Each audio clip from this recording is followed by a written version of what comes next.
Thank you for coming. I'm attorney Gloria Allred. We apologize for any delay. And with me to the right is Linda West-Conforti, founder of AngelsInWaitingUSA.org. And to my left is a representative, wonderful representative of AIW, and that is Jackie Peebles. I'll be making a statement, then Linda will be making a statement, and then Jackie, and we'll provide copies for everybody as soon as we conclude. And we'll be also happy to take questions. On March 9, 2009, Nadya, Suleman, and AngelsInWaitingUSA.org agreed to work together and both signed a declaration of principles which were developed for the protection of her babies and other children. We believe that Nadya has violated a number of those principles and that she has also attempted to renege on the principle of transparency to which she had also agreed. And we will be giving you documentation of that, which will be contained in numerous emails that I sent to her attorney, Jeff Check, and also the emails that Jeff sent to me in return. Principle 1 stated that the best interests of Nadya's children shall at all times be the paramount consideration with respect to all decisions made concerning their health, safety, and welfare. This principle was violated in many ways, and we will elaborate on quite a few. First, Nadya announced to the public, including the media, when the first babies were coming home. This resulted in a foreseeable frenzy of hundreds of media and onlookers coming to her home for the expected arrival.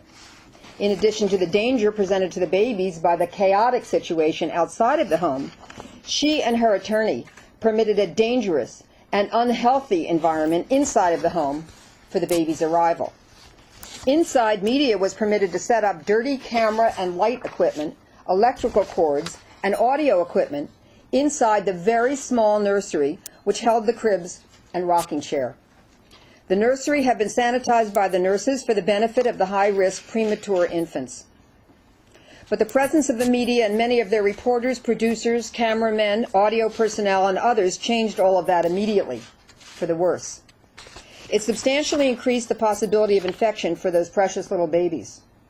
And the loud noises and shouting and the decision to have talent also hold and feed the babies increased the risk of harm to them emotionally and physically.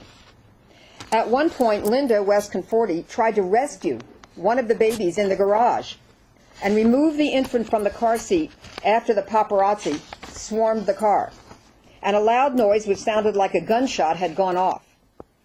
Instead of being permitted to rescue the infant and being thanked for putting herself in peril to rescue the infant, she was told to get out of the shot. Also later in the nursery, when one infant regurgitated some milk, another nurse was temporarily blocked from assisting the infant who needed suctioning in order to make sure that a taping of Nadya's feedings would not be interrupted. All of this was made worse for the babies by the conduct of Jeff Check, Nadya's attorney, who entered the house like a raging bull, screaming, pointing, and waving his finger about 1 inch from the face of one of AIW's nannies and myself. He was shouting and yelling obscenities to our AIW nanny, stating, quote, "Get the F out of here," he used the word. "All of you are fired," end quote. And then hit his hand hard against the outer wall of the nursery.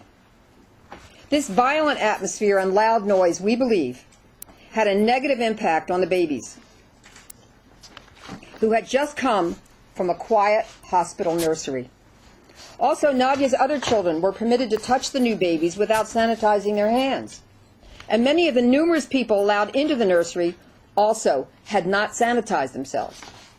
All AIW personnel were extremely concerned by the violence and threats of violence. One of the AIW representatives was crying.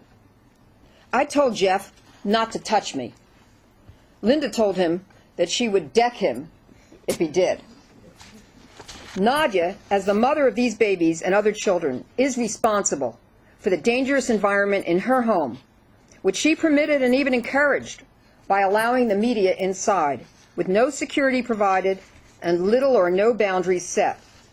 The babies appeared to be treated as props after their feeding. Nadya handed them off to the nurse, to Linda, to be cared for, while Nadya slept all night. After March 17th, the nurses had many concerns about the babies.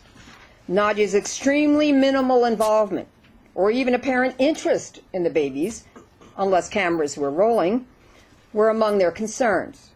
For example, AIW spent a total of 102 hours in the Suleman home. Out of this time, Nadia spent only 8 hours in the nursery. Much of the time, she was out of the house shopping. And when she did return, she often did not stop at the nursery to see the babies or inquire about how they were doing. She was encouraged by AIW to feed, hold, change, and bathe the babies herself, but rarely did it. One baby went for days without being bathed. Finally, the nurse did it, when Nadia continued to give excuses as to why she could not. There were many other concerns as well.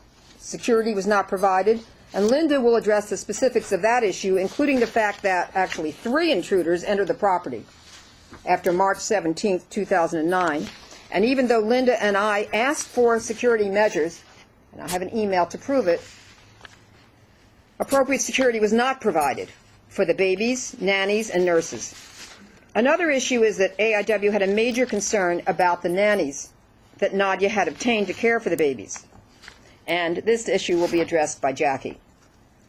And it's a very serious health issue. Finally, although on behalf of AIW, I asked Jeff to arrange for a meeting in person or by telephone with AIW, Nadia, Jeff, myself, and Dr. Phil to address our continuing concerns about the health, safety, and welfare of the babies, he would never agree to such a meeting, and instead kept insisting that AIW agree to a non-disclosure clause and non-transparency, and he insisted that I was not permitted to speak to Nadia about our concerns or about anything else. On Sunday morning, a few days ago, I sent an email to Dr. Phil stating that under the circumstances we could not continue. On Sunday afternoon, Jeff sent an email to me terminating AIW. Nadia admits that she knew about AIW's complaint to Child Protective Services, which they are required to make if they believe babies or children are endangered. We believe that may have been the reason that she and her attorney made the decision that they did to terminate AIW. We are now very concerned about the future of the babies and her other children. Nadia has decided to have Kaiser Permanente care for her babies. In other words, she has apparently made a conscious decision to put the burden of her baby's care on the taxpayers, since her lawyer Jeff has conceded publicly that Kaiser nurses will most likely have to bill Medi-Cal. Further, Kaiser nurses and doctors will be silenced and not be permitted to speak publicly about the specifics of the care that Nadia gives or fails to give to her babies, unless she gives them consent, which we doubt.